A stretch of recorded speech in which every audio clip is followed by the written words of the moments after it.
Hello and welcome to Note Doctors. My name is Paul. My name is Jenn. My name is Ben. And we are your hosts. We are all university music theory instructors who are passionate about music theory and music theory instruction. In this podcast, we will be talking about all things theory with some of the best music theory teachers in the country. If you want to know more about music theory and the most effective and innovative ways to teach it, this is the podcast for you.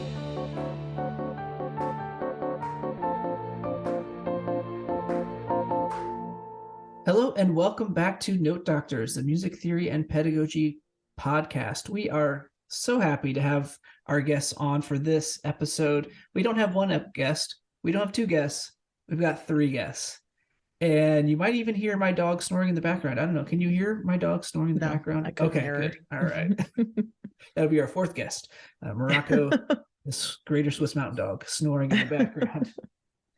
But we've got three guests that are just have just finished their first semester at their first kind of full tenure track job. They've been on the job market and did all the applications and interviews and have landed jobs in different parts of the country. And so we thought it would be fun to do a conversation with them just to talk about their experience, because we know we have folks who are in graduate programs and on the job market listening to this episode. So it'd be nice to kind of talk to them about what's it like right now, because all three of us have not been on the job market for some time at least. And so we're thrilled to have our three guests, Matt Bilik, Richard Desinord, and Megan Lyons with us. So let's read their bios before we get into the conversation. So we'll start with Matt. All right. Matthew Bilik is currently assistant professor of music theory at Anderson University. He's a graduate of Indiana University and a recent graduate of the University of North Texas. And he studies fin de siècle French music, Fauré, 20th century neoclassical music, and modalism after the 19th century. He's also passionate about incorporating popular music into his theory classrooms. He enjoys playing piano, composing, and road tripping in his free time. And Richard, we're happy to have you back on the podcast. Richard Desinord is an assistant professor of music theory at Michigan State University with research interest in contemporary gospel and neo-soul. But he also enjoys all aspects of music theory from other genres. Previously, he was a lecturer of music theory at Howard University. Hailing from Washington, D.C., he earned a BM in music education from Howard University, an MA in music theory from Penn State University, and a PhD in music theory from the Eastman School of Music. One of his personal and professional goals is to make music theory more accessible to and inclusive of people of color. And last but not least is Megan Lyons. She is a first-year assistant professor of music theory at Furman University. Her research areas include the female singer-songwriter, Joni Mitchell's alternate guitar tunings, and music theory pedagogy. In 2020, she founded SMT Pod, the Society for Music Theory's premier audio publication, to make peer review more transparent and to showcase scholarly work in a new medium. In her free time, Megan likes to complete escape rooms, of which she has done nearly 30 and escaped them all. That is quite the flex. That's really impressive. Yeah, because the first one that I did, I think, Jen, you may have been at the same room. I was there, yeah. We did not escape. We failed. No, we blew up Nevada or something. I don't know. Yes, we died in a nuclear explosion or something like that. So knowledge of Glarianus and 12 nodes. I do remember. To bail you out. No, there were no clues related to the Guidonian hand. No, but I do remember that Paul got so intensely focused that he was like, I'm looking for a 6-digit number. I'm looking for a 6-digit number. And I was like, I've got one right here. And he's like, I need just one 6-digit number. I was like, this one in my hand is 6 digits. I really just couldn't even hear what people were saying. No, it was intense. It was intense. Yeah. It was. Sorry, Nevada. Yes, sorry, Nevada. Apologize. Next time, get Megan Lyons in that room. All right. That's right. I did not realize how many materials I needed to have ready to go. You know, I knew about the cover letter and the CV, but all of these statements and examples and things like that, my goodness, I could not have predicted that. I felt like a magician. I just kept pulling things out of a hat as the applications kept coming out. I didn't realize how much more I would bond with students being a full-time teacher. I for some reason, I just feel more responsible for them, having them for more classes now. So it's just great to have that closeness with students. First and foremost, life is not over if the job market doesn't go well. And I think the reason why I say that, it's very easy to say that as somebody that has a job and that had one before, but really that was something that kept my mind at ease throughout any of those processes.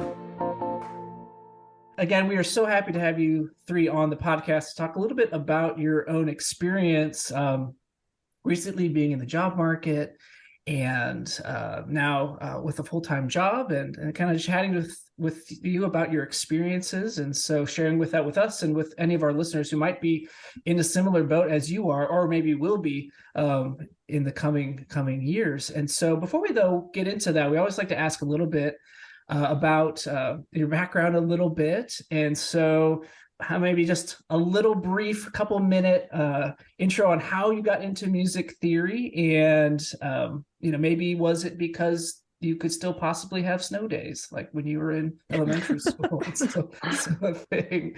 And so Richard, since you've been on the show before, why don't you go first? Yeah, thanks for having me and thanks for having all of us for this. A bit about my background and how I got into theory. I always tell people I got into it like in middle school. But my introduction to theory was through my private lessons, and my teacher would basically ask me he would give me a couple scales. I think he gave me like C, F, and G, and he would also make me, because I didn't have the range as a beginner, he would make me go up to like a C major scale, go up to C in the staff, and then when I get a little bit more, go up to E, go up to G, and he did the same thing with F and G. And I remember thinking like, there was always this pattern, like I was stopping either on the first, the third, the fifth of the scale. And I found that in my parents' house, like my old stuff from middle school. But yeah, that was my introduction. And he did not teach me the rest, and he did not give me the sheet music or the notes for the scales. I had to essentially figure out what to do from there. So that was like my introduction to theory, and like finding the patterns and finding all these relationships and then finding like these chord progression stuff within it. So that was like my beginner steps into theory. Yeah, you had that inquisitive mind of wanting to know like what's going on. Yeah, hopefully that was it. All right, and Megan, I see you're next on my circle here. Well, thank you guys so much for having me. I have to say my story is a little bit similar to Richard's in terms of having these experiences of perhaps in middle school or high school, band directors kind of trying to challenge me to search for some different things. But I will say I originally wasn't going to go into music at all. I had dreams of being a biomedical engineer. I was a giant nerd. I guess I still am. I can't really get rid of that label. But someone told me I was good at music. I think it was my one of my high school band directors. So I started getting more serious about flute playing. I took AP theory. My two college theory professors, Phil Duker and Danny Stevens, made me fall in love with theory. I still wanted to teach though. And then I found out you could be a theory professor. And I thought, I guess that's what I'm going to do. Yeah, that's great. Yeah, we just had Phil on the podcast last month or so. So he's super great. So awesome. And then Matt? So very similar to all of y'all. I started private lessons. My private piano teacher got me into theory with that old Golden theory book. We'd work out of that, and actually I would practice more out of that than I would the actual piano lessons. So she kind of got angry at that, but I love theory so much. And it also stemmed probably from band and orchestra playing in youth symphonies, ensemble playing. I would ask for the scores from the conductor after the concert because I wanted to study and read them because I just loved all these cool sounds from the orchestra. So that kind of led to me job shadowing in middle school and high school theory people around town, and bringing my big giant poster of like parallel fifths and everything to class for job shadow day to share with my other classmates. And it was super, super nerdy, but I guess it was it was meant to be. I want to know what town you grew up in where there were people doing theory jobs that you could shadow. Just curious. Not many. South Bend. So I went to Notre Dame. I think Ethan Hamo was working there at the So I studied him for a little bit. Oh yeah, small town. Some community colleges as well, but That's great. That's great. And now it's great. You all kind of talked about your really early background, just starting, and now you've completed your graduate work, and now you are at different various universities. So maybe kind of go around and tell us where you finished or where you got your doctorate, and then where you're currently teaching. So I finished my degree last year, yay, in theory at Eastman School of Music. Yeah. And where are you at now? Oh, sorry. So yeah, I finished at Eastman, and I am currently at Michigan State University, assistant professor of music theory. So I keep copying Richard. I also graduated this past year, May 2022, from the University of Connecticut. Go Huskies. I got my PhD in music theory and history, and now I am assistant professor of music theory here at Furman University in Greenville, South Carolina. I went to IU for my undergrad and master's for music education and music theory, and then I went to UNT. That's how I met Graf and Dr. Weaver as well, down in the Dallas area, and graduated technically just last August of 2022. So it was a really quick turnaround. I was really busy this summer, wrapping up the dissertation and moving, but and now I teach at Anderson University, liberal arts college just outside of Indianapolis. Excellent. So one of our thoughts about this discussion that we're going to have is that you all have recently been on the job market. It's been like 10 years for me. So, and that was pre-pandemic. So everything feels different now. Can you tell us what it was like to be on the job market last year or the last couple of years? Were there lots of jobs available? Were there very few? Were you what kinds of materials were they asking for? All those things. What was the process like? Sure. So I probably took a rather extreme approach to the job market last year. I was so afraid after hearing like the war stories from everybody that I applied to 45 jobs, some that I probably was not very qualified for. I did have a degree in theory and history, so I applied to some musicology jobs, some interdisciplinary type jobs, even some kind of admin ones.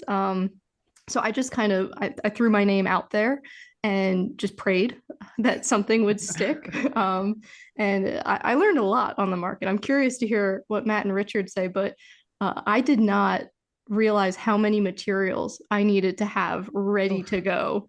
I knew about the cover letter and the CV, but all of these statements and examples and things like that, my goodness, I could not have predicted that. I felt like a magician. I just kept pulling things out of a hat as the applications kept coming out.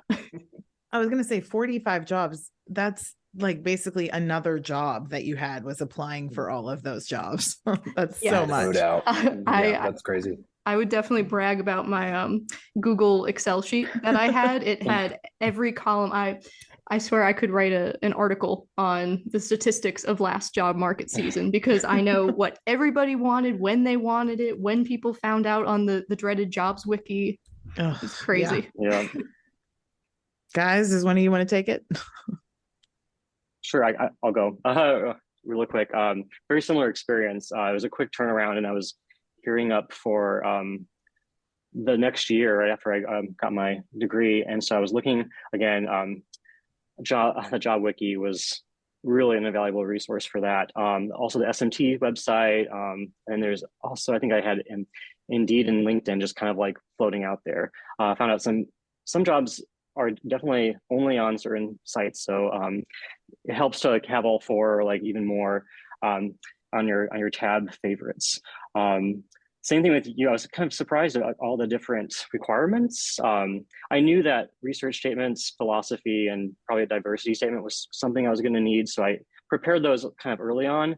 But cover letters, I had a general cover letter, so I had that ready. But I think I got better responses the more I personalized things, which takes a lot more time. So if you could have something general, I would have something general, and then try to personalize. Again, that takes time. And I don't think I applied to 45 at the time because I was just about to graduate, but it was quite a few. So yeah, it was a numbers game also, I would say. Yeah, it's good that I went last because mine was like the complete opposite. I was at Howard already, and people would always ask me over the years, when I was at Eastman or even before that, you're going to get this terminal degree in theory. What do you want to do? And I always had this dream of teaching theory in an HBCU because people with terminal degrees don't normally go into those sorts of markets. And I'm a product of one.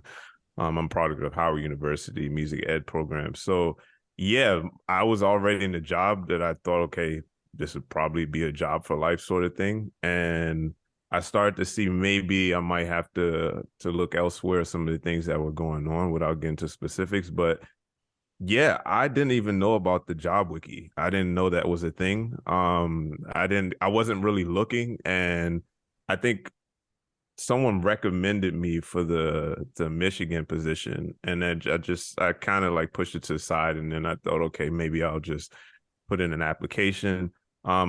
If I wanted to go the route of, doing that big, pool of applications, I luckily had experience through Eastman or just like workshops that they would do like once or twice a year. People who recently got jobs would come back. So if they graduated from Eastman, even if they had been out for a while and they had a job for a bit, they would come back and then tell us, this is what I submitted. These are the things that I submitted. These are the jobs that I did not get. These are jobs that I did get. Here's what I did for this one, blah, blah, blah. And I mean, we had really detailed packets that they would give out to let us know. So I think if I went that route, I wasn't concerned so much about like the materials they asked for. But yeah, I applied to Michigan and went through the steps. I just have to say this, like I was extremely lucky in that process because it was a job that I felt like fit for me. I didn't have any qualms about like leaving my position at Howard, given what I was expecting at Michigan. It was a perfect process through and through. And it wasn't like they just gave me a job. I had to work for it, but of course, yeah, I didn't go through that, like the nightmare scenario that a lot of people do. And I also knew that if I didn't get the job that I would have been fine. Like I would have been in my hometown working at a place where I wanted to work. But yeah, I can't stress it enough. I'm very lucky because I hear all the horror stories about job market stuff. And I finally looked at the page once, I think over the summer, the wiki page. And yeah, and I see all like the diatribes at the end and stuff. And I'm like, wow, I didn't think theory was this intense. But I mean, if you're looking for a job, especially after a pandemic, like it's not going to help that, the jobs are limited. But yeah, I have to keep saying I'm very, very lucky. Like it was a lot of weird things that happened. Like I got there and it was like the student on my committee graduated from the same high school I did. And like my hotel room number was my birthday. It was just a bunch of weird things that kept coming up. And I was just like, and the more that happened, that's just like the tip of it. Like one of my students, I think he was like dating someone in my class at Howard. Like it was like one of the students in the guest class teaching at Michigan. So that was a very, very weird experience. It was just like, I got back to the hotel. I was like, I probably should come here. So yeah. The universe is telling you. Yeah. Well, maybe we can unpack a little bit the stages and kind of what materials y'all were submitting. I'm sure it wasn't the same for every job, but maybe we can try to go into, I'm personally curious about teaching videos and what is required. And I ask that because I always try to record my TS and try to get a really good 15-minute video. And sometimes, for whatever reason, that 15-minute segment was just not going to work, and you got to come back the next day, somebody asked an oddball question that they were kind of caught off guard and then things kind of got derailed or, for whatever reason. But, how many, as far as the materials, were a lot of them asking for teaching videos? And then was it a 15 to 20-minute video? I'm just kind of curious for that portion. I can start this one. As far as teaching videos were concerned, I I think the ones that I saw, I didn't mention that it was a couple other schools that had reached out to me, and I put in an application, but I quickly like withdrew it before the process went on. But yeah, the teaching video thing, I think it was about between all of them average like 10 to 20 minutes that I saw, but I think about 10 to 15. I think I had a similar experience. I was only asked for teaching videos, I think in maybe 2 of the initial rounds, and then maybe twice when I had made it past that first initial cut. I think one school may have asked for 30 minutes, and that seemed a bit much. So personally, I tried to divide it into like 3 10-minute segments just because I didn't want them to get bored of learning about triads or how does a scale work. So I tried to have a little variety. I also was lucky that I had some teaching videos from COVID from when we were online. So I threw a couple of those in there to kind of show off my YouTuber personality of throw that in the chat and give me a thumbs up. So I thought I tried to just do some things that were a little different to set my teaching video apart. Sure. Yeah, that's hard. That's tricky because, you feel like, well, what am I going to do? What lesson am I going to choose? Am I going to choose like intervals? Or are we going to try to go like there's something super advanced, or there's so many different directions you can go with it. And a lot of times they don't tell you. They just say send a 15-minute video of something, you don't have any idea what to do. Exactly. Well, and you're totally right that a half an hour, even if so if you have taught whole class periods, and you have recordings of whole class periods, if you are fully talking for 30 minutes of a 50-minute class period, your students are not working at their desks very hard. So, I mean, like that is a longer video, but I do feel like a lot of the jobs that asked for those when I was on the market 10 years ago were asking for like a whole class period. So I'm kind of glad to hear that people have said, how about 10 minutes? Because that's much more reasonable. And it's more reasonable for them. They're not going to watch a whole class period of, okay, everybody, this is what a perfect fifth is. They already know all that. So I'm glad to hear some things have evolved. Did you want to add anything, Matt? Oh, sure. Yeah, I would say I didn't see too many requirements, mostly maybe like 2 or 3 instances, at least right up front. And I definitely agree with Megan that those COVID lessons really came in handy. I need to probably diversify that actually by this point, but I also try to break it down by like a short, like 10-minute lesson on chromaticism or like modulation and oral skills. Try to keep it bite-sized because I know they get really bored, and especially when they're watching kids just like write or like during my dictation, for example, like that doesn't really show your strengths exactly. But I was going to say about that. YouTube unlisted links. I use that a lot because a lot of times they only give you so many areas to upload files, and they're asking you for all this material. So I think just giving a YouTube link or having a website or something is really helpful too. That came in handy too. I was like, just follow this link for all these lessons, and I had like 3 options, like starting with my most confident one, because file sizes can get complicated. And I was just going to say in general, like I think it's a good idea to record regularly, and you can always throw it out. So if you didn't like the lesson, just go to your phone and press delete or something that day. But yes, yeah, I only say that because like I said, I wasn't on the market, and I kind of just like fell into it with one job. But yeah, I think when it came up, I was just like, oh, I need to record. And again, got very lucky. I just set up my phone one day and it captured a really great lesson. I think it even captured the beginning. Like the students were really like jovial. It was a day I also decided to do a piano, like put the class in the piano room.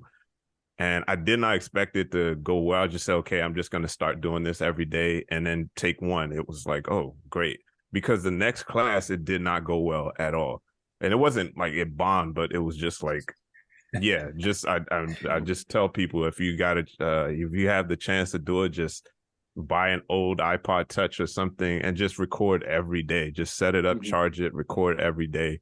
And yeah, that good lesson, you'll never know, because you'll have a great lesson and you'll be really upset when there was nothing there to capture it, like that tree falls in the forest sort of thing. That's so wise too, because oftentimes if I am recording myself or if someone's observing and I haven't been observed in a while, you have that sort of like, theater teacher, robot thing going at first if you're uncomfortable or you're remembering that the camera's there and you're trying to, so the more that you record yourself, the more comfortable you are, or the less you're thinking about it being running in the back of the room and you just do your thing. And that tends to be when we're at our best anyway. Very true.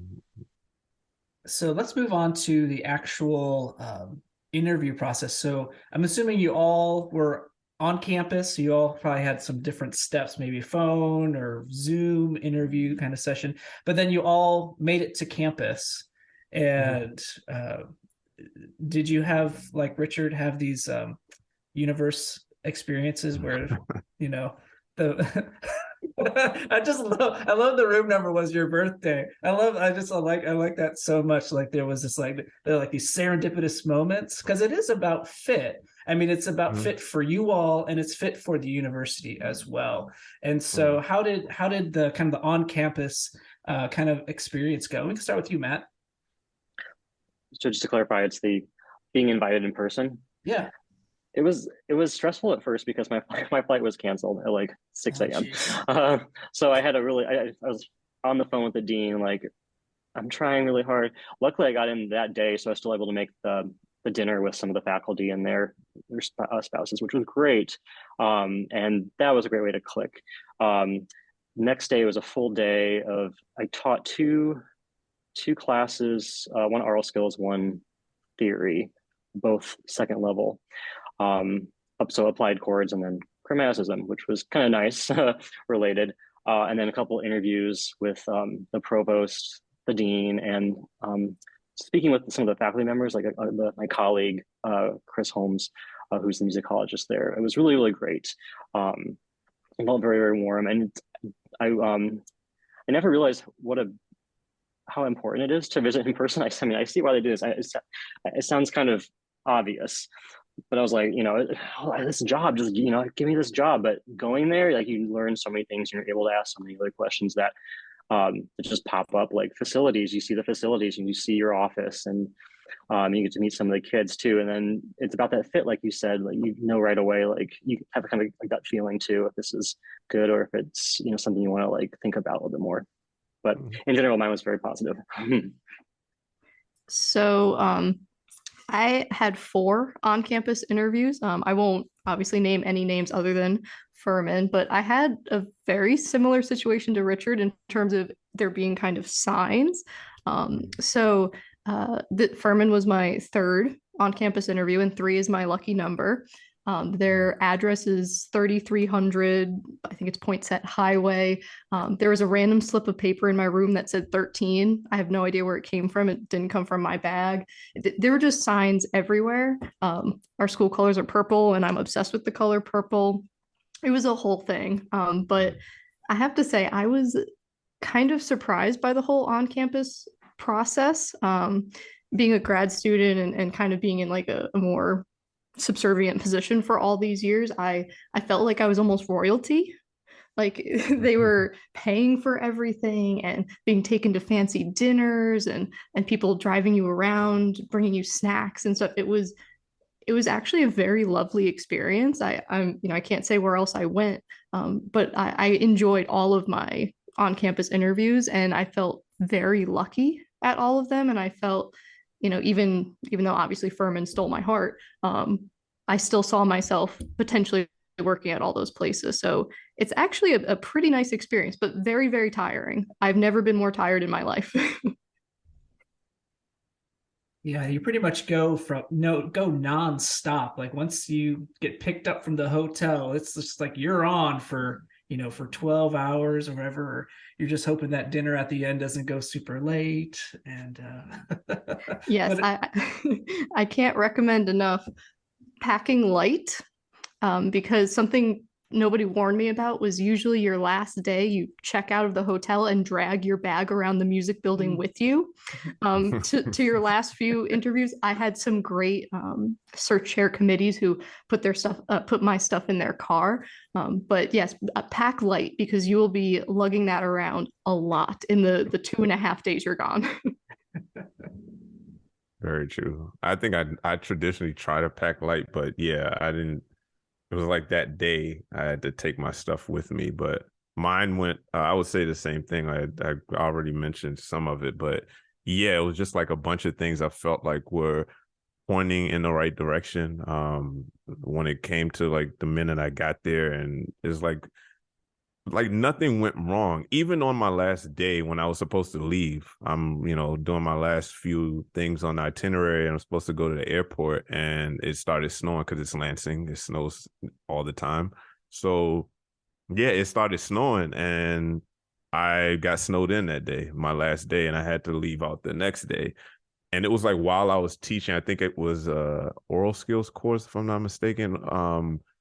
I was doing something that day, and I think Mike Callahan, the chair of our theory area, he just came and said, "Hey, it's supposed to snow. They canceled your flight, but just know we renewed your hotel stuff and everything. You're good to go. So you'll just go back and just relax for the rest of the day." And that was like a 30-second conversation, and then I just went to teaching. So it never felt like stressful or anything. I never felt like the day was like, trudging along or something. It was just, yeah, it was like every moment of the day, both days that I was there, is just, that day, I think I was working on my intro to my dissertation, and I got like half of it, like a draft of half of it done just because I had that extra day in there. So yeah, we'll always find ways to work or do something, but yeah, it was through and through. It was just a great experience. That's so good. I'm so happy to hear that. Why don't we move to thinking about like, now you're there, what's it like now that you're there? So my question is, what was your onboarding process like? And by that, I don't just mean like, did you meet with HR about your benefits, but like, were you assigned a mentor who helped you find your office? Did you meet with other faculty on the first day? Was that an organized thing or was it casual? All those kinds of things that people might be wondering. I remember when I showed up at DBU my first day, I was like, okay, so now I go to my office and then what do I do?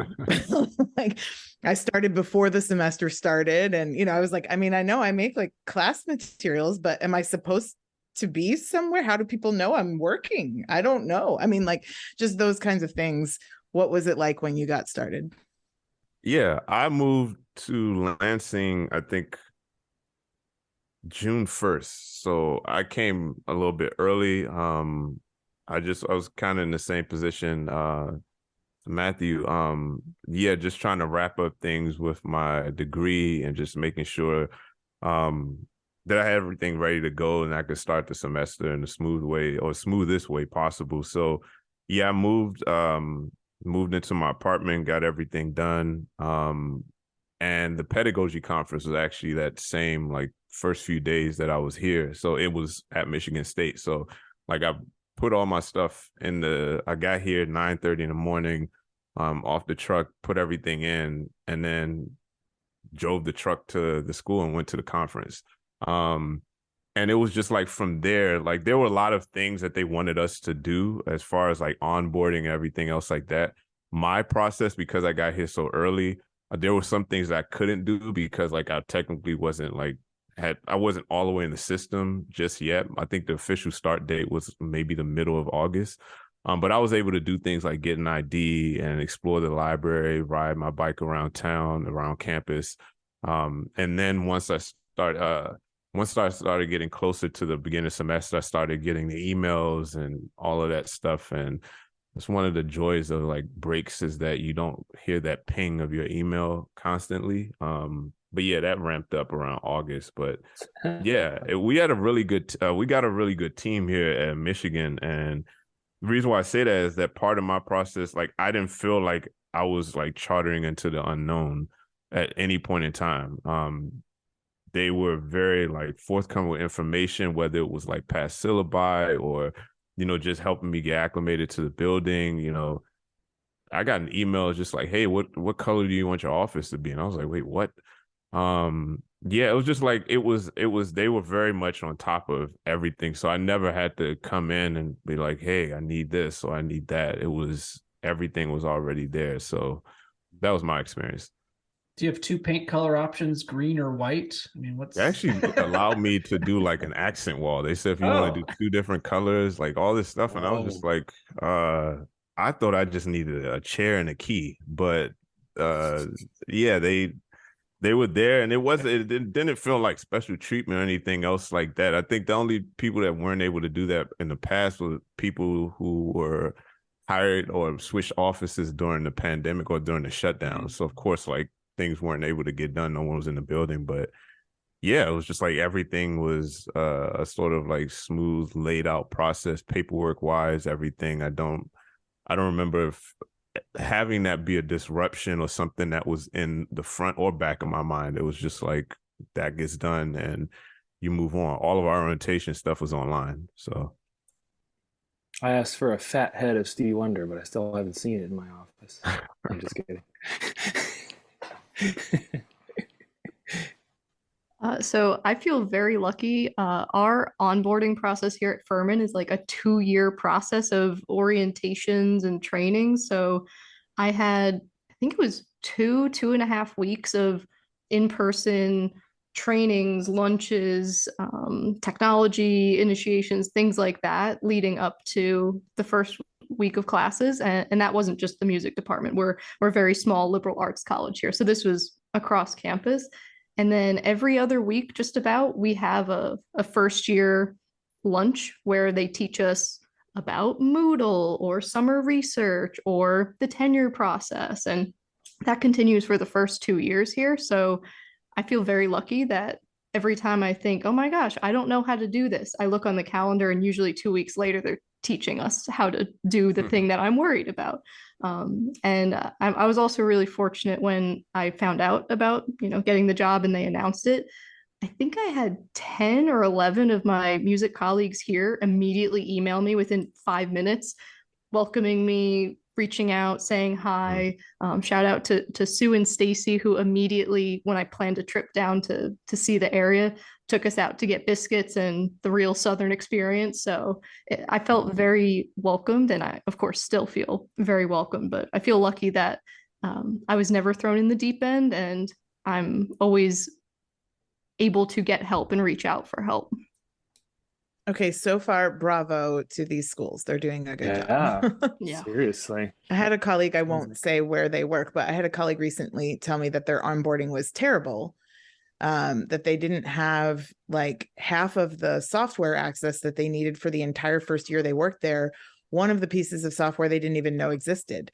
So, I mean, like they were just kind of trying to figure it out on their own. And they were like, how's everybody else getting all this information? So kudos to your schools. They're doing a good job. That's terrifying. Yeah, it's already enough to worry about when you're just getting started. It's not even like if you had been teaching for 20 years and you just get a new tenure track position. It's like this is your first job and you want to do it well. So yeah, really, really lucky. Exactly. Mine was pretty small, pretty tiny. I only had like 2.5 days of the week before classes, which is pretty nice.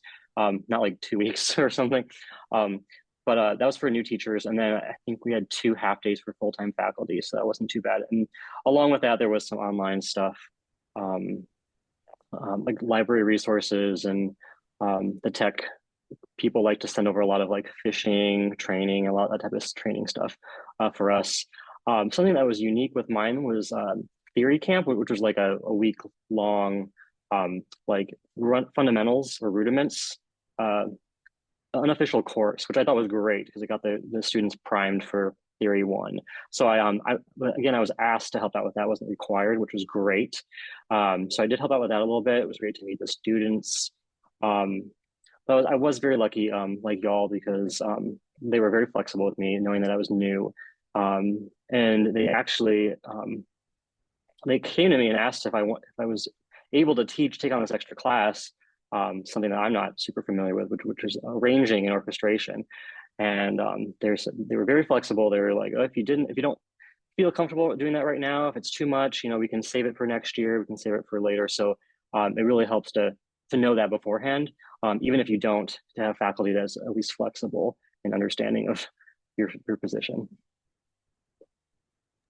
Okay, talking about onboarding reminded me of this story, which is that part of mine was that all the new faculty that year have breakfast with the president in the president's dining room. It was very fancy. And so we all showed up for breakfast and we're all chatting and stuff. And the cart rolls in with our food and it is literally Cheerios and milk. And that is all. Yeah. And the president. That's amazing. Yeah. The president was like, what is happening here? It turns out that like there'd been some sort of campus power outage in just the food storage area, and all of the food had gone bad because the refrigerator broke down or something. So somebody ran to like 7-Eleven and bought the new faculty Cheerios and milk for breakfast. It was one of the funnier moments in my first year for sure. So Honey Nut Cheerios, or just it wasn't regular? even that, just plain Cheerios plain. and milk. That was it. That's what we had. No fruit. No, even worse. No, just No sugar. just like Cheerios and milk, and No I think bananas. there was coffee. The coffee might have even been like from Panera Bread or something, because they had nothing. So it was pretty funny. The president was like, this is not actually what I planned. I just want you to know that. That's hilarious. It sounds so fancy. And then you're like, well, Cheerios. Okay, here we go. With my golden spoon or whatever it was. The whining and dining is done. Yeah, we've got you now. We are concerned about your heart health, though. Low cholesterol. That's it. Good for your heart. That's the kind of thing that I like hope doesn't happen when you go on like that search committee dinner or something, where you go into a restaurant and it happens to be closed, or like somebody orders something and then it turns out to be they're allergic to something that they got on the plate because the person messed up, or like it's just like these things happen during dinners, and you just kind of hope that they don't during your particular one, just to avoid that awkwardness of it, of watching the president eat a bowl of Cheerios. Like, what? So what has kind of surprised you about your current job, as far as anything related to the students, or how things have been different than maybe what you perhaps expected? And that could be related to the students, or just the university, or just that type of position that you're in now.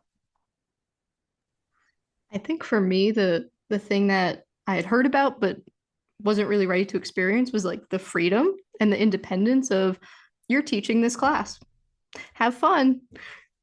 I guess after being a grad student and always having that supervising professor who either creates a syllabus or kind of edits your syllabus, it was kind of like scary, because I could do anything. I could design assignments the way I wanted. I could give a final. I could not give a final. And it was just a little bit of too much unknown for me. I guess I'm a little bit structured. And also for me, the whole idea of tenure, I'm curious to hear from Richard and Matt about your guidelines. I know my department is working towards getting us tenure guidelines. So that's definitely something I didn't expect, that getting tenure is still as mysterious as I thought it was 12 months ago.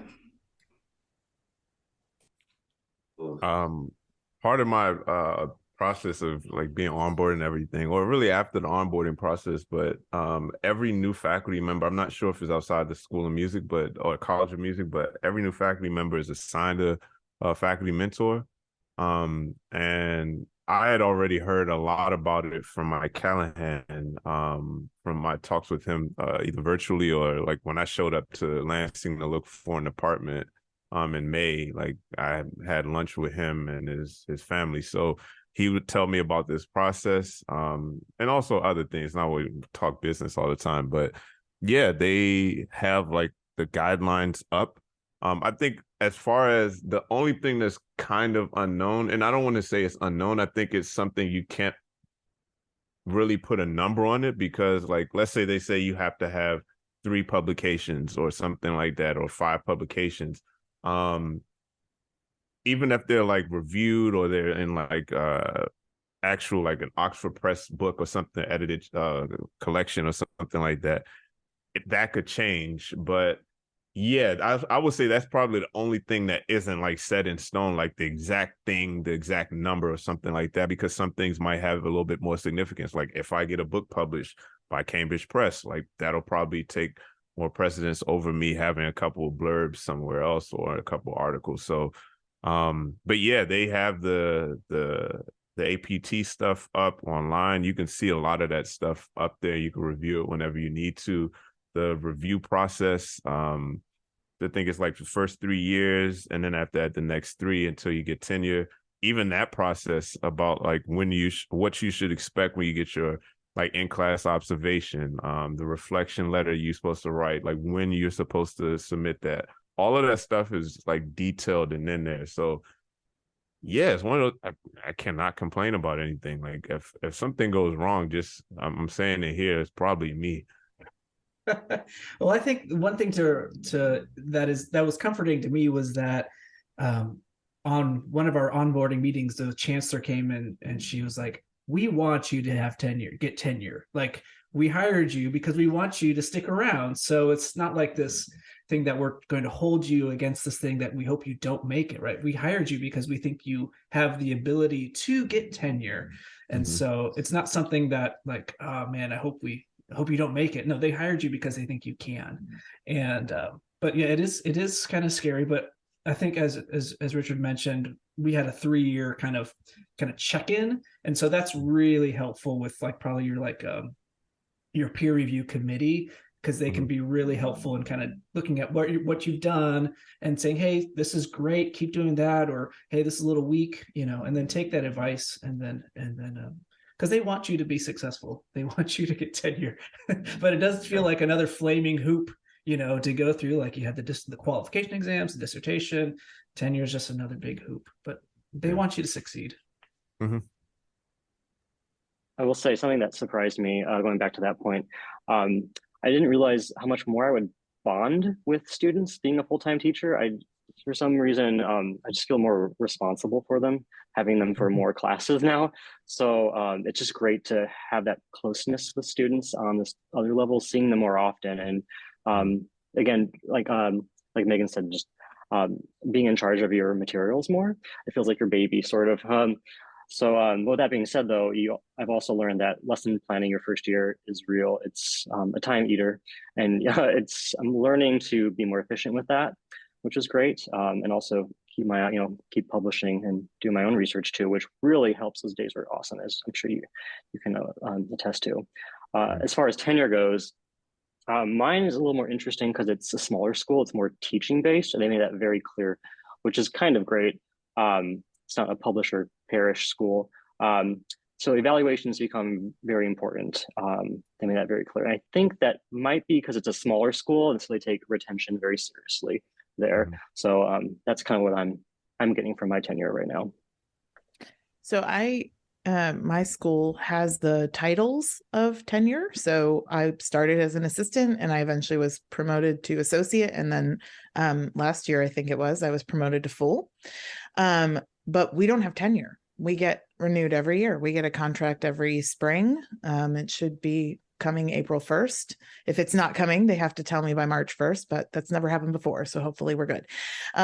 But yeah, so and I've heard that model is like increasingly common. So I think it's great to hear that all of you are at schools that have kind of a traditional tenure process. But I will say that even without it, that's not something I worry about, because I've not seen them just randomly fire people where I work. There's usually a reason, and it doesn't actually tend to happen. So, yeah, the tenure thing is interesting, but it's good to have really clear information about what you need to do to be promoted.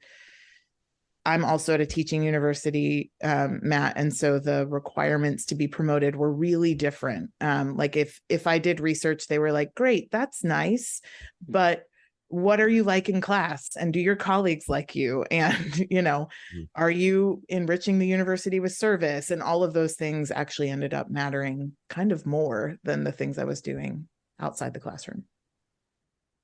Yeah, I think no matter where you are in terms of tenure, or in my case, non-tenure track with promotion, you have to do this juggling of various tasks because, I have a lot of service requirements and a lot of teaching requirements that other people may not have. And no matter where you end up, I feel like you have to be able to kind of juggle these different activities and really map out your time management. Like time management becomes like really, really important.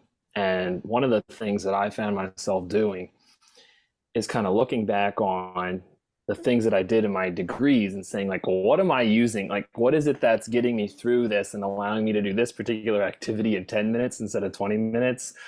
Or like, that was a question that I had for y'all, which was just looking back on all these things that you have to do now.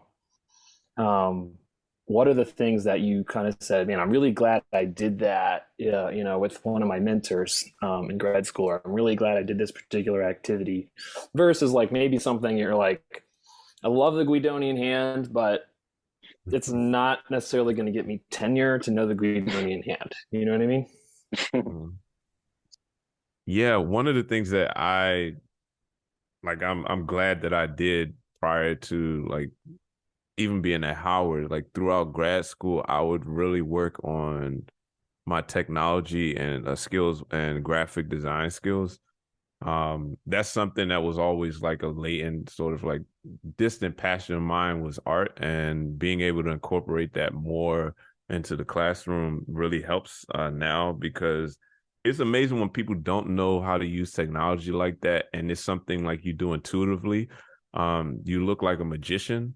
But it's like I just press on.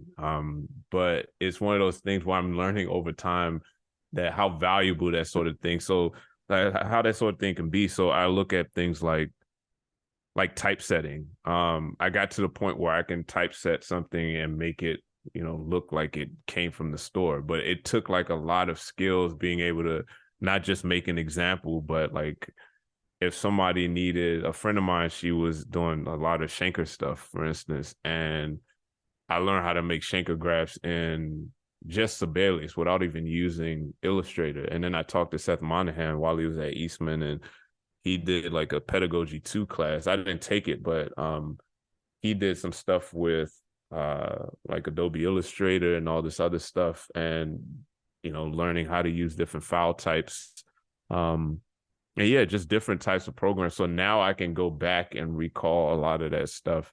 Even if I don't recycle the exact PDF or exact like Word file or something, I can still go back and use that knowledge. So now if I need to typeset like an entire sonata, I have the shortcuts, I have everything there. I have a keyboard hookup, and I can just do everything with MIDI. So it went from taking 2 hours, I can probably do it in like 15, 20 minutes now. I will say, photo score like saved my life. That is amazing. I just discovered this a month or two ago. And I'm importing PDFs to Sibelius and then be able to manipulate things. That's super helpful for if you want them to read transposing scores. Like I'm using a quintet piece on my next test, and it has the clarinet in A. And it's great for them to be able to transpose, but if it's on a test and you want them just to quickly, know the chords and what it is, you can just transfer that. So knowing technology like Photoscore and being proficient with Sibelius is, it's a lifesaver.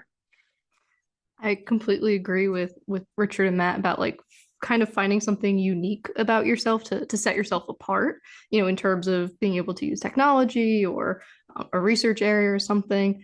I think something that I focused on almost inadvertently over the past few years was just networking.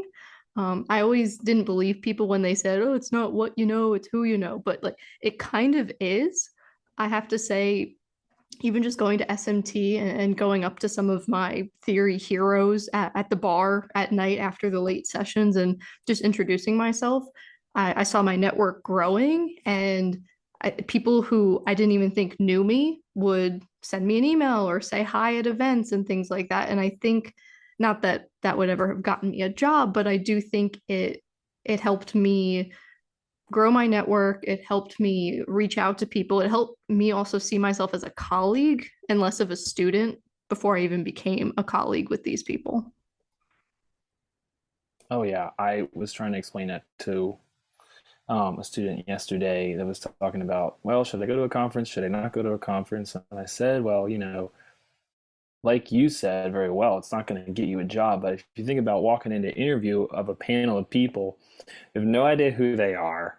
You don't see yourself necessarily internally as their colleague. It could just be like your own confidence that is somehow, fractured in a certain way, instead of walking in there and saying, you know what? Hey, this person is whoever. I'm totally comfortable around them, and they're totally comfortable around you, and that can really help. And like that's the thing also from the search committee side of things, which is like we should be doing everything we can do on a search committee to like make everyone feel as you are. We do see you as a colleague. That's the reason why you're like here interviewing, and like making that part of it as transparent as we can, from that side of things. So yeah, and tech skills to add on to that. I agree 100%, Richard, with everything you said. I found myself, I'm doing some right now recompositions of a lightsaber scene for the TSMT. And I found that in my grad school prepared me really well to write down every single part of that 10-second scene. And I had all these parts put in.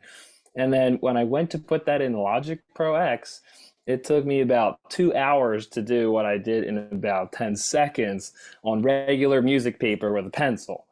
So I just thought, it's because I didn't have that. Like that part of the training was not there, and it's not that was necessarily one of my advisor's faults or something. It's just like, we always have to be revisiting this. Like what are the things that we really need to get us over that hump? Like knowing some basics of Logic Pro is huge, And I asked one of my colleagues for help, and he's like, well, what kind of DAW do you normally use? And I'm thinking to myself, I doodled around in GarageBand one day, but I said, oh, I've done some Ableton. And he said, well, why don't you pull up Logic? And they don't even know what the logo looks like. I had to go to the applications and scroll down to the letter L because I didn't know what the logo for Logic looked like. Like, how embarrassing for me as a colleague, somebody who's edited the Avengers, and I'm like trying to look for the logo for Logic Pro. I'm like, this is terrible. I'm so embarrassed right now.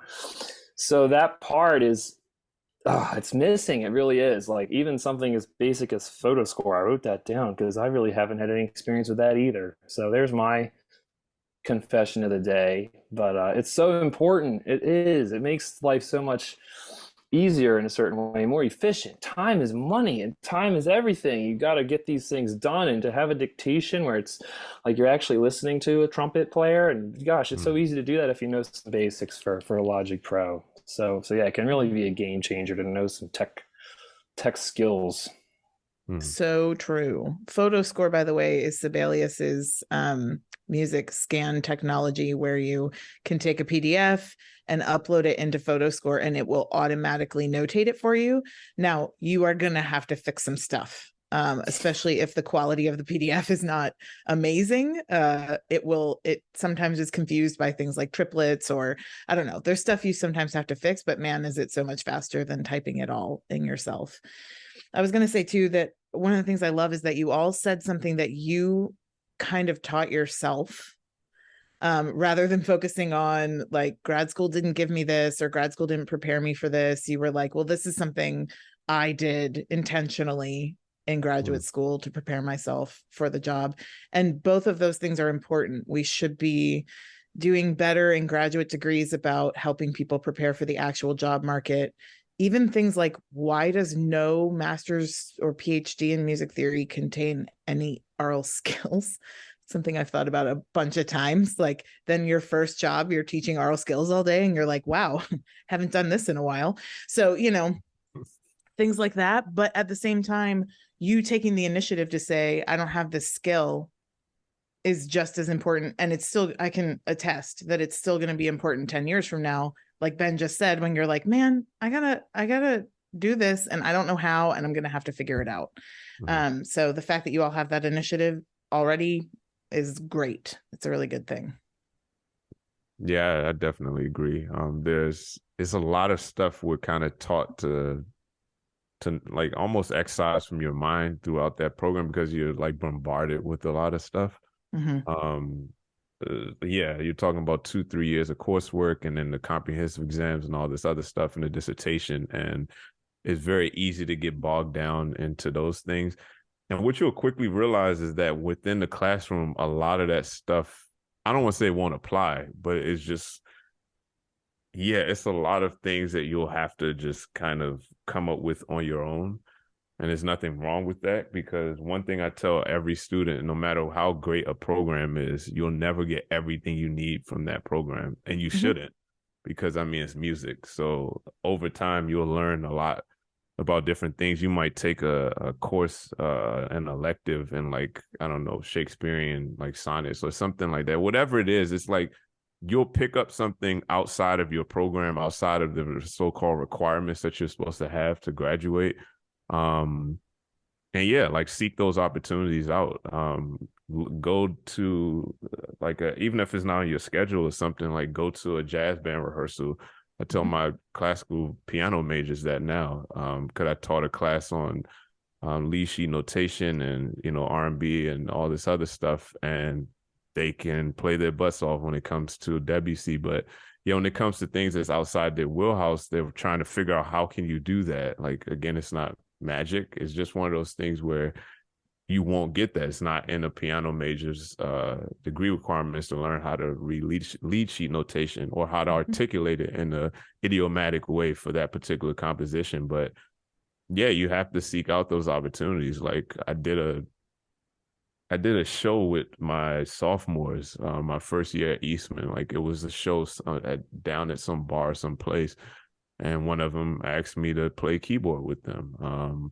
Of course, there was still the teacher-student relationship, but it was just one of those things where that opportunity kind of gave me some ideas about, like, you know, electronic music and seeing what he was able to do with his stuff. So yeah, seek out those opportunities and don't be scared of bringing like your non-degree requirements into your practice. Going off of that, I also feel like, other than just, you know, reaching out and doing all these different opportunities and experiencing things, don't be afraid to reach out also in, you know, in applying to jobs and figuring out grad school. I can't tell you how many people I asked about what goes in a cover letter. How do I put all this together? How do I know what to do? And a lot of the more senior scholars were like, it just is. That's how it is. You know, you just figure it out. But then a lot of the younger scholars like us who just went through the process immediately sent me their materials, gave me examples, said, hey, send me yours. I'll be happy to edit. And I didn't know that was a thing. To me, it was an unspoken rule of, we don't talk about job applications. We don't share materials. And I appreciate our generation who's kind of changing that. I know personally, I would send anybody anything that I have. I will be your biggest cheerleader during the process. I will cry with you during it. So, and I'm sure everybody here would do the same. Oh, absolutely. You have to have, I mean, you have to teach yourself some things, but also you have to know when to phone a friend and be like, this is not my strength. Can you help me? Or even just, I've been looking at this cover letter for 2 hours and I can't look at it for one more minute. Can you tell me if it makes any sense? I mean, yeah, I have a couple friends who read every cover letter, every, you know, iteration of my CV that I ever sent out, and vice versa. I've done that for them too. So you're right. You got to have that. Yep. No, and, you know, diversity statements can go 10 different ways. Teaching philosophies can go 10 different ways. And, you know, somebody brings it to me and says, read my diversity statement or read my teaching philosophy. And I think, well, I don't want to over edit this because that's just going to be my teaching philosophy, or it's going to be my diversity statement. It's not going to be your diversity statement. So you kind of have to balance that too. Like, you know, how much am I, like, if I feed this person so many things and then, like, they go into their interview and they ask them a question about it, then you're like, oh gosh, I over edited your teaching philosophy. You know what I mean? So there is that too. But of course, reach out. I totally 110% agree to reach out and be transparent. Gosh, yeah. I know, so important. Gosh. I'm just imagining something like Cyrano de Bergerac kind of a scenario where there's this applicant like texting you, Ben, all the questions that they're receiving, and they're like earbud or something. Tell me what I believe about people that. out, but I just want to put this out there, and then, like, Yeah. I've gotten some that I'm like, you need to really think about like conceptually where you're going with this first. You need to revisit this. I'm not gonna give you too much feedback right now. Please send it back to me, like in a couple weeks when you've really taken some time to truly deeply think about like what you have in here. And I think that's valid to say to somebody, instead of like trying to go back and like rewrite the paragraph or, especially the way they have it framed. Yeah, well, mentorship is so important. And like for the three of you, it seems like you had good mentors who were able to kind of assist you along the way. So that is so huge. Mm-hmm.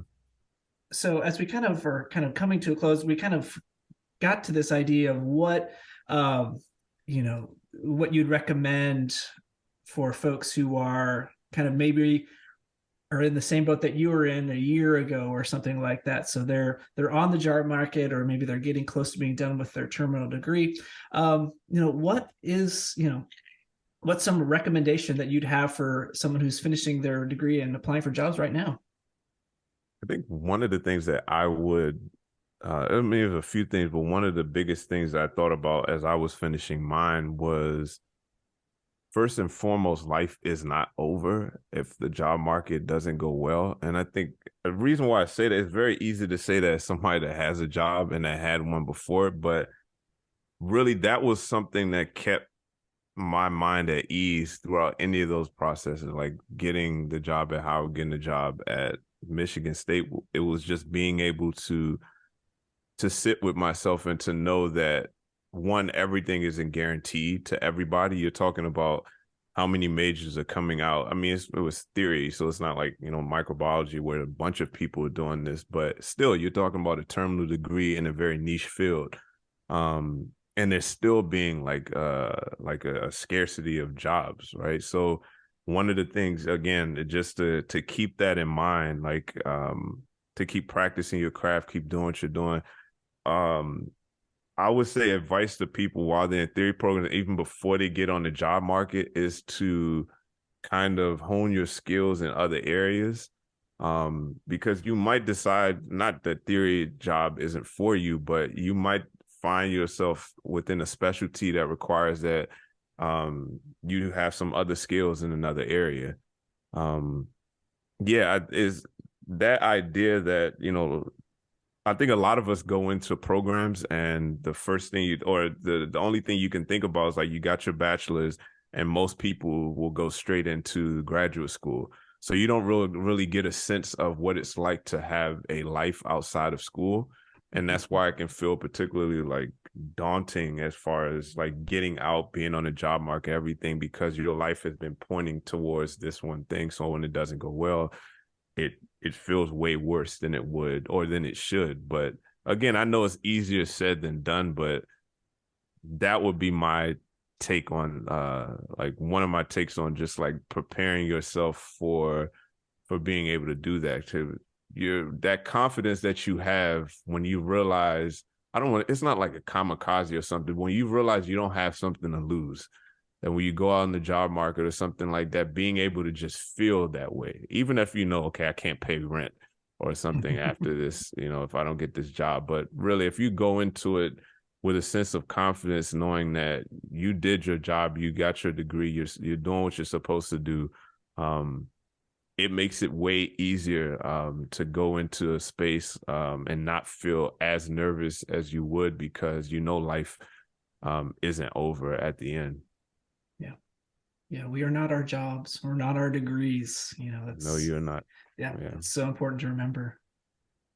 I'll mention two things, kind of going off that, what Richard just said about diversifying yourself. And I think it's really important. Something I did a little bit, I wish I had done more with music technology, because music technology seems to be such a big thing in the music theory world, and especially kind of a music technology side along with theory. I've seen job titles I haven't even heard of before on the academic wiki, and it's very, very interesting. But that being said, you don't want to spread yourself too thin. I get that too, but I think at least being aware of like the possibilities for diversification is really great. And the last thing I'll say, I'll just kind of reinforce what you said about persistence and how your degree is not who you are. Just keep trying. Even if you're in a cozy job and you have ambitions to do something, just keep trying. I know people out there, more than one, who had a really tough time after graduating. They took a couple of gap years, at least 1 or 2 years, but they kept trying, and now they have either lecturer positions or tenure track jobs just because they kept interacting with the field, their colleagues. They kept those connections alive. So that's probably the last thing piece of advice I'd share. I think my 2 pieces of advice would be, first of all, kind of come up with not a catchphrase or a slogan, but how you want to market yourself. That's something I think I read in The Professor Is In, or one of those books about the job market. And I went into my last year and my first year on the job market thinking, like, who do I want people to think Megan Lyons is? So I kind of had that catchphrase in my head at all times of what was my goals in teaching and what kind of research area did I want people to think of when they heard my name. And I think that kind of helped, at least in my head. That's what helped me on the job market. And then my second piece of advice is try not to take anything personally. Now that coming from me, that's very ironic, because my first rejection email, I cried for a day and I was so sad. And then I realized I had probably 40 more of them coming. And then that was even more sad. But, I don't know about you guys, but I kind of have a little bit of survivor's guilt almost, because I know so many people, so many friends really, who want or are searching for a full-time job or a tenure track job or even just a job in academia. And they are all, first of all, very qualified, probably more qualified than I am, let's just be honest. And there's no reason why I have a job or why, the person next to me doesn't have a job. And I think it's really important to keep that in mind, that sometimes it's not you. There's literally no reason. Maybe it's because someone on the search committee read through your materials too quickly. Maybe they didn't even watch your teaching videos. That's a big thing on the jobs wiki. Everyone has a conspiracy theory that none of the videos are watched. I mean, it's not personal. And I think that's something that it took me a long time to learn. So if anybody out there is struggling, it's not you. It's literally not you. You deserve the job and you'll find a job. Yeah. That's great advice. As a composer, I mean, I'm used to sending out scores and things like that, and rejections all the time. And I tell my students, you don't know why they didn't like that piece. They could have just had a really bad Mexican meal and are feeling terrible, and then listened to your piece or saw your score, and that's tied to that. You don't know. You have no idea, and all you can do is really just the best that you can, and that kind of has to be enough. But that's wonderful advice. That's awesome. So as we're wrapping up, we like to ask some rapid fire questions. All right. They might be related to theory or may not. I have mine based off of something you said, Megan, if I can go first for the 3 of you. So this might be hard. So Megan, you're gonna have to go first because you probably have one ready to roll. I was intrigued by this catchphrase. So as a theorist, pedagogue, what is your catchphrase? Alliteration bonus points there, but what if you had to say what you're all about in a sentence, what's that going to be? All right, I have 2 versions. I have a real version and a joke version. So the real version is I'm all about engaged teaching, diversifying the curriculum, and I love researching the female singer-songwriter and women in music. The joke answer that I tell people is my middle initial is E for efficiency. It's Elizabeth, but it's a lot cooler than a basic middle name like Elizabeth. All right, that's pretty good. E for efficiency. Mm-hmm. All right. Richard? Okay. What's your catchphrase? I guess mine has always been, I guess there's a couple of them, but I would say the main one that I use is that life is filled with things that fall under 2 categories. It's either things that are in your control or outside of it. And if they're in your control, then you will change and you don't have to worry about it. And if it's outside of your control, then that means you couldn't do anything about it in the first place, so you don't have to worry about it. There you go. Helps you keep a calmer head. Yes. And Matt? Ooh, okay. So catchphrase? Yes. feel I'm very creative. I like improvisation and composing a lot. So that was my related field. So I'm probably a creator who wants to explore more so I can create more and share more. That I guess that's in a nutshell what I got. That's good. That could be on an inspirational poster or something like that. Oh Create boy. more, share more. There you go. Okay. I'll take the royalties. Yes. By the way, there are no royalties from this podcast, so it just costs us money. Oh, all good. All good. All right, better, Jen. I have one, but Ben, you can go if you do. Go ahead. All right. So you don't have to call out what textbook you're currently using, but if you could change one thing about one of your current textbooks, what would you change? I wouldn't have one. There you go. Same. I don't believe in textbooks. Sorry. No, don't be sorry. That's great. I guess I have to say I don't believe either. Yes. Good job, No, team. I do not have a textbook. I pull from textbooks. Clinton Marvin, Lates, all these different ones. But I don't have a set textbook. Yeah. Other than me feeling like textbooks are limiting and none of them are really perfect in my eyes, and I don't think anyone can be.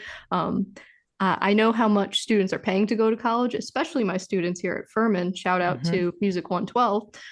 So I don't want to give them any more money to have to spend for their education. So let's see, rapid fire for me. Favorite activity to do in oral skills, but I know everyone's going to say improvisation, so excluding improvisation for the moment, because we all know improvisation is the best and we all love it. Can I say like two or three? One of them is the Eyes Ahead PowerPoint, Jen, that you kind of gave me the first time. I love that. I still kind of use that whole thing. Love that. Awesome. Call and response. I love that. Just neutral syllable. They sing back on solfege, just like real-time dictation. Similar to improv. I make up something. And then also just ensemble singing. I wish I had more time to do that because they get so fired up and they're like, this is real music. Oh, now we have 4 parts. We have harmony. And that's what they're going to be doing in ensemble anyway. So I guess that was 3 things, but in order, maybe. I guess the only thing that comes to my head is my class this past year has started doing what we call quictations. Shout out to Ethan Ropp, that my student named them quictations. We got pretty bored pretty quickly of doing these long melodic and harmonic dictations. So we do rapid fire, really quick ones where they only get 1 listening, and it's a challenge, but the kids love it because a lot of them have mastered hearing a measure or 2 and dictating it immediately. So quictations are my new favorite thing. One that I really like doing with my students is tempo modulation. Yeah, I find it to be something that's really challenging for every student. I've never had a student just ace it right away. So it's like one of the few things in music theory that I don't have to worry about. Like, of course, you're gonna have to scaffold a lot of stuff, but it's a subject that's fun to do, but it also requires that even the best of students, they have to actually like sit back and think about it. So yeah. That's great. So as we wrap up, maybe we can go around and just let our listeners know where they can find you, if you want to be found, of course, and what you might be working on this coming semester, whether that's prepping a new course or some research that you're digging into. Just letting our listeners know. I don't use social media at all. I've never used it. So I don't have a way to contact me other than my email that you'll find on Michigan State site. As far as anything that I'm working on now, I have a course I'm teaching this semester, Theories About African American Music, and that's a seminar for our theory majors, but trying to break that down into a course that undergrads can take, and that's more interactive, where they can actually sort of like replicate in real time a lot of these procedures that create a lot of these art forms. So yeah, just trying to transfer the seminar and to make it a more interactive experience for undergrads. I'll go next. You can find me on Facebook, email, or LinkedIn. My Twitter is pitiful right now. I only have like 3 followers. I made it to be an academic Twitter account, and then I got a job and I just forgot about it.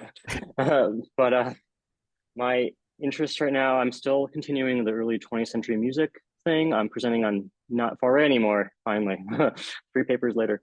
But Debussy this spring, so I'll be presenting on that. And I'm hoping, the deadline's coming up for a pop rock proposal for next year, possibly.